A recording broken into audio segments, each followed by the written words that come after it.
Attacking O'Brien, that's a waste of time. The attack should be, I don't even know why you're talking to him, based on what his record is. And his record is horrible. The guy was just on every level bad. Which side are you on? Which side are you on? Rick Smith of the Rick Smith Show. Every weeknight you can find his program at on 8 Central at Free Speech TV. You can also find him on the radio on stations across the country. He's a Teamster, and he's been doing this for a long time. Rick Smith, welcome to the program. Jacob, Adam, good seeing you guys.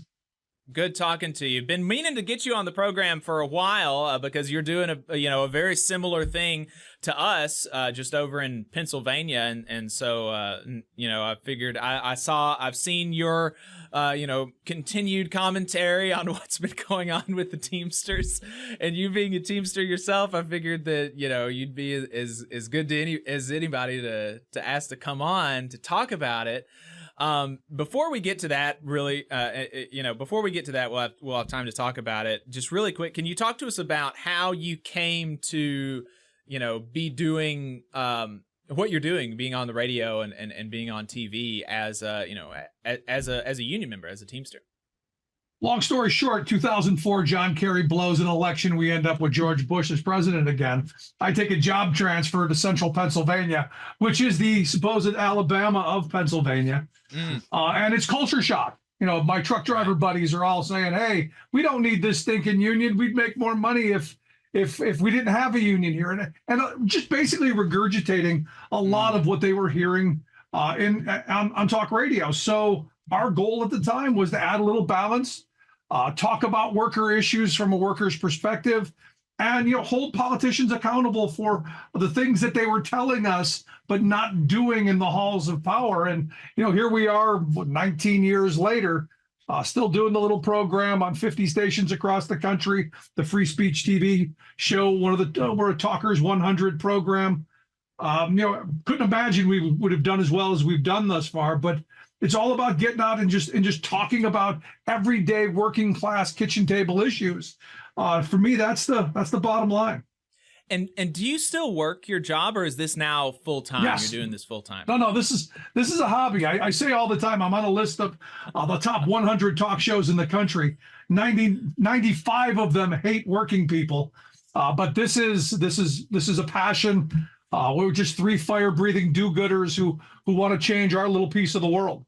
Well, there you go. That's a very, very familiar story to us, but we don't do it daily. So hats off to you for doing that while working. We all have jobs, but we just do this on the weekends. So appreciate your work on that front, and being, top 100 radio programs in the country is no small feat, especially when, the atmosphere is it's reactionary and it's opposed to everything that we stand for. And it's all corporate. I mean, the idea is, look, I know a lot of these talk show hosts across the country. I don't buy that they believe what they spew. It's about the sale. It's about making money. It's about putting money in their pocket. And I'll be honest, I take pride in the fact that we're the least funded program out of those 100 because this is hobby level kind of stuff for us, right. But we're doing it at a level where the industry has noticed that we do a really good job. But more importantly, look, this is about giving working people some bit of a voice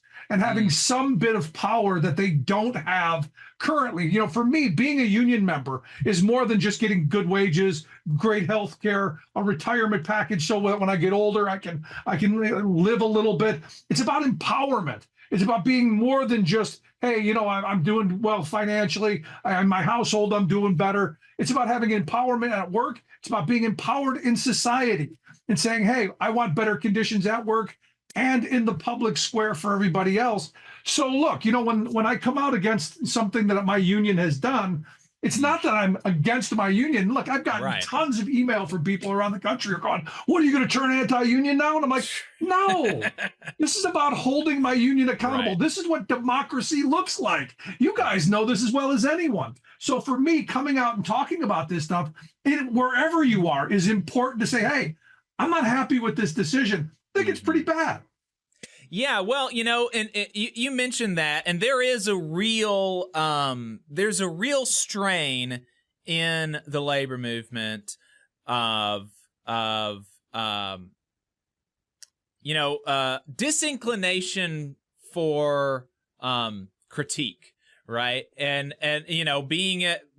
doing this and being in this kind of milieu. I've talked to, I don't talk to just a whole lot of generic talk show hosts, but I talk to a lot of, people who have labor programs on radios or who do podcasts and stuff. And it's not an uncommon story that, they'll have an opinion or something and then they'll get a bunch of shit from the union, right? Then the union will come and maybe they'll pull funding from the program if they were funders, or maybe they'll try to, try to badmouth them in this or that different place and try to just kind of break down the show. And it seems to me that, this is a good segue, because it seems to me that on the right, there is in the media a much higher tolerance for disagreement, and your funding is not going to get pulled if if you're a right winger who prefers Nikki Haley to Donald Trump. You're gonna toe the line eventually, but you can say whatever you want, and as long as you continue generally to hew to the message, then you're still going to have a radio show. But right. It seems like the left and even liberals and the labor movement, that tolerance is just not there, and you can see you can see the effects of that. 95 of the top 100 talkers in the country are reactionary, or at least spew reactionary talking points on the radio, and we have zero presence almost on the radio and on TV.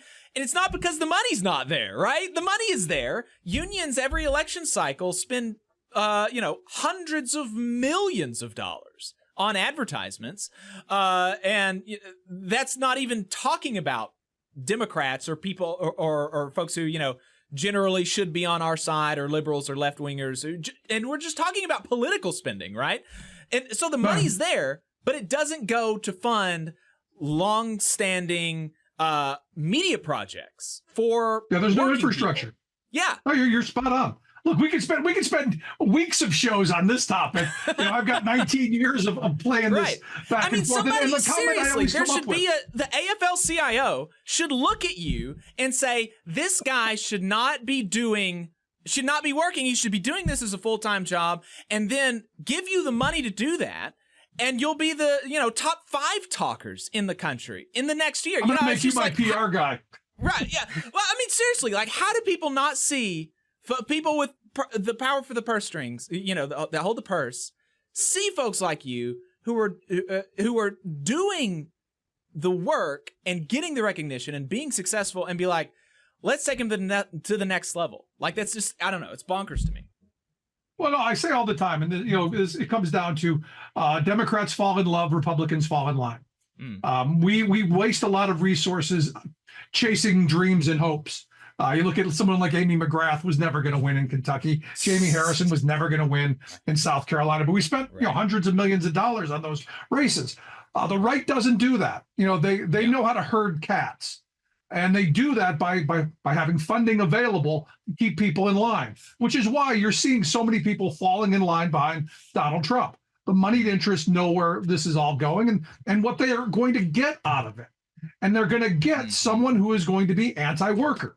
It's that simple. And this thing with O'Brien and the Teamsters, having this daytime drama as the Teamsters turn, going down to Mar-a-Lago and having the secret rendezvous, and then a couple of days later coming out with hey, we're going to give the RNC $45,000, and hey, we're going to have a big coming out party at the headquarters. While that's all going on, I think this is an excellent opportunity while the Teamsters are platforming Trump and saying, hey, we're thinking about it, to maybe go back and look at just how bad this guy was.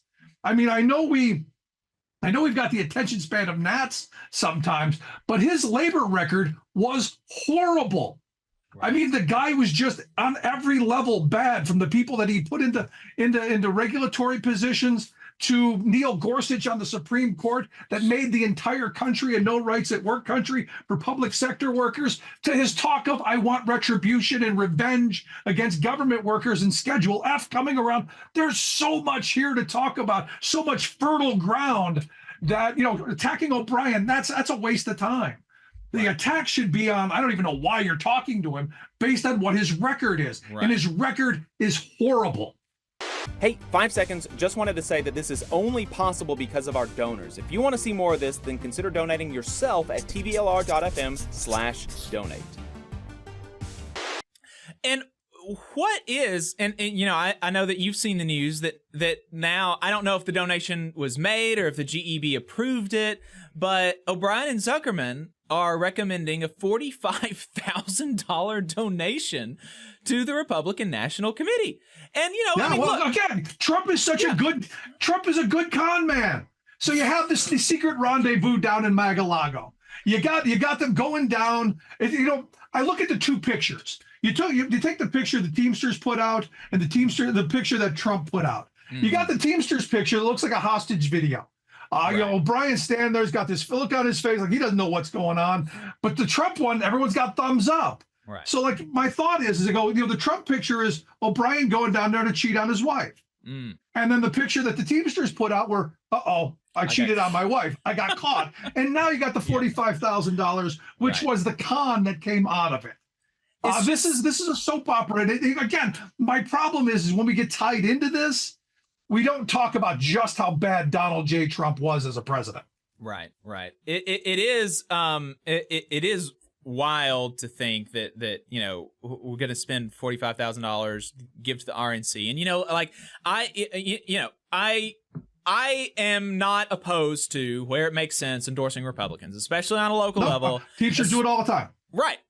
And so there's an argument there. But at the national level, the Republican National Committee, it just does not make sense. But even the fact that this is even being talked about, I'm on a conservative station, is one of the stations that we are on. And so I go and do, guest spots once a week on one of those shows. And, they seem to think, or they at least pretend to have the idea that that unions are just for no reason at all tied to the Democratic Party, and it's not for no reason. It's because there. This is right. If I could just jump in here, and I don't mean to cut you off. No. What you are doing is the most important part of all of this, because the fight is not in the church. The fight is not sitting with the person next to you in the pew, not reading out of the same hymnal. The fight is all those people on the right, all those people who have been trained by 40 years of right-wing talk radio dominance, by those folks who have been brainwashed by cable news and all of this anti-worker, anti-union propaganda that corporate America has just jammed down our throats.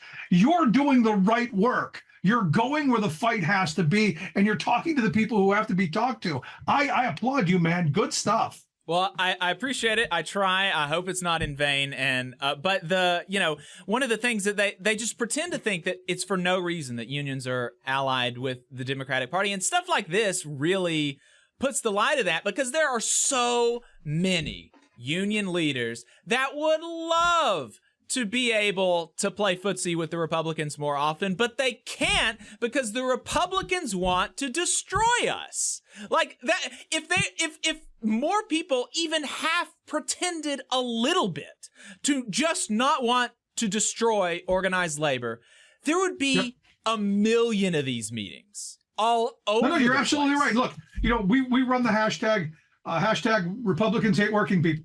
Look at what they do. All you have to do is look at what they do. And I've been on the air now 19 years. I keep asking, find me a piece of legislation that a Republican legislator has come forth with, that a Republican legislature has passed, and a Republican governor, president, anyone has signed into law that solely benefits working people.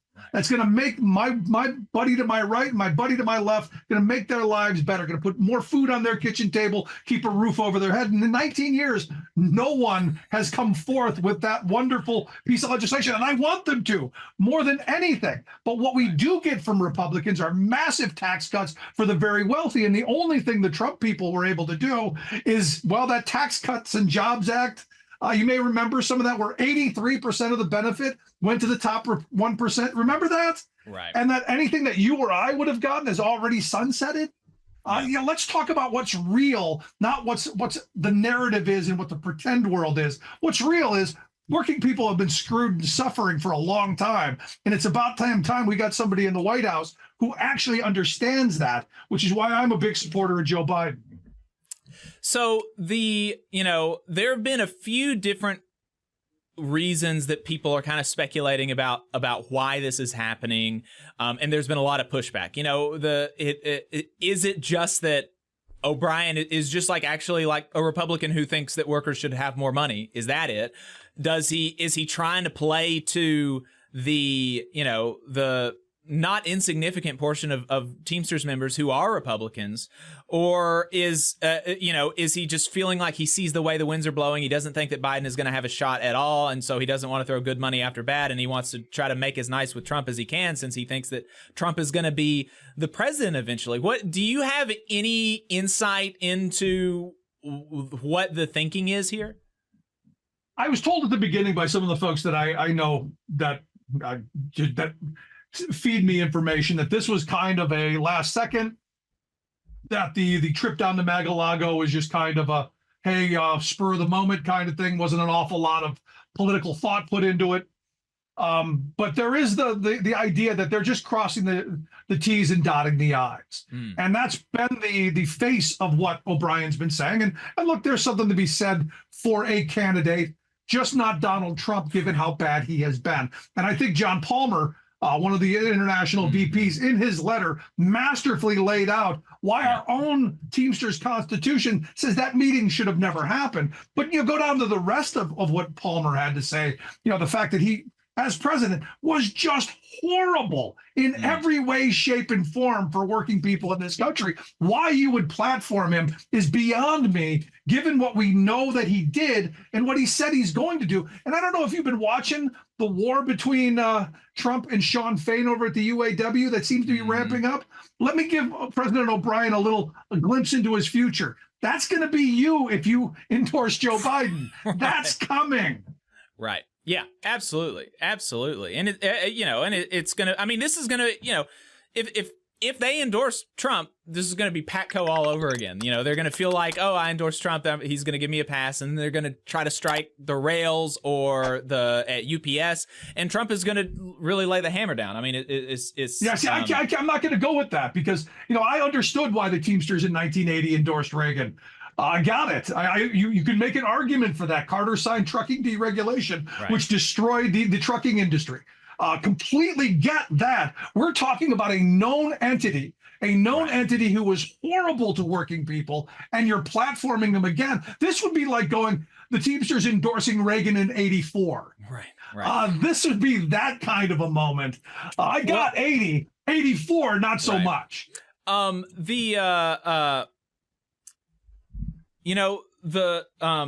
There's been some backlash, and you mentioned Palmer's letter,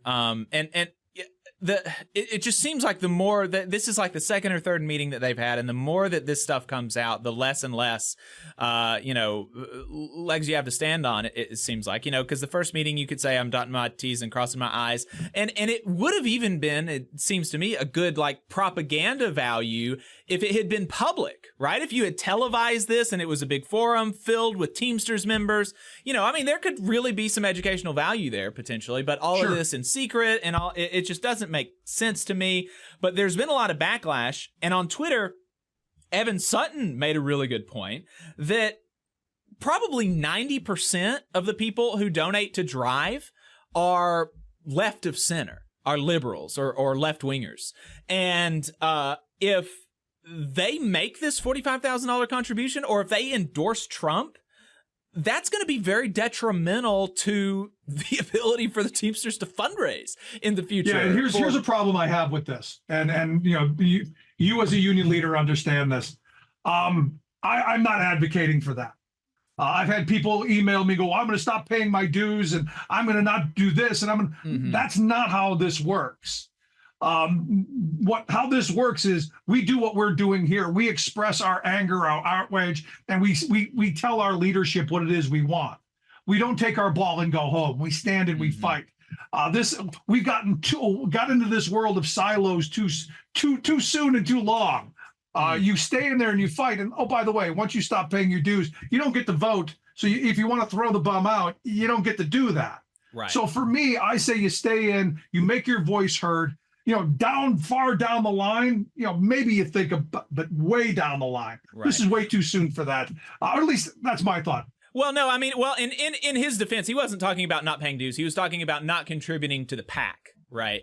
And so that seems to me to be a little bit different. But do you think that any of this pressure is being felt in DC it's at being the Teamsters felt. headquarters? Okay. I think it is being felt. Look, the reality is they're going to go back out to their membership, and their membership is going to tell them. And they're politicians like anyone else. In a couple of years, they're going to have to stand for re-election, and they had a really big win coming out of UPS. They did a really great job. Look, I voted for Sean O'Brien. I voted for these guys to come in and be the militant leaders that they are. Sometimes they stumble. Sometimes they make a mistake. This is a pretty big one. I'm not gonna sugarcoat this. I am not thrilled with platforming Donald Trump on any level, but I think you learn. I think he's going to get some blowback. And I think ultimately they're going to do the right thing. But for me, looking at it from a political stance, I think this could be a positive in doing this. And I think I said it earlier. This could be a moment where we have an opportunity as a movement, now that there's all this attention on Trump courting labor, to go, okay, Donald, what did you do? What was your record? To me, that's the big part of it. Yeah, justify your MSHA nomination. Your MSHA nominee that killed the silica dust regulation, and who is now, undoubtedly directly responsible for the deaths of at least dozens of coal miners, right? Oh yeah, we can spend all day bringing up names. Right. I mean, and so, yeah, like I said, I think there would be a lot of educational value to a forum like that if you publicize it and you get done, just read off everything. Say like, okay, you did this. Why should a union member trust you? Okay, you did this. Why should he, that would be great. But all this secret stuff is just, it doesn't make sense to me. My favorite one was Cheryl Stanton. Yeah, I know nobody remembers who Cheryl Stanton was, but that's who they put in charge of the Department of Labor's Wage and Hour Division. Their job is to make sure that you don't get your paycheck stolen from you. They go after wage theft. Only she was guilty of wage theft. That's great. I mean, talk about putting foxes in charge of the hen house. I mean, good grief. It's amazing how brazen they are with it. But Rick, I appreciate it. I appreciate your time. I've enjoyed it. Gonna have to get you back on sometime and keep up the good work. I appreciate having you out on the airwaves, and yeah, talk to you soon. Jacob, Adam, appreciate it, guys. Yep. Thanks, brother. Solidarity, brothers. You just saw a clip from the Valley Labor Report. We are live every Saturday morning from 9:30 a.m. till 12:30 p.m. And we pride ourselves on keeping all of our content free to everybody so that we can talk to as many working folks as possible. If you support the work that we're doing, you think that it's important, you think that it's good, then consider making a monthly contribution to the project, and you can do that on our website, tvlr.fm.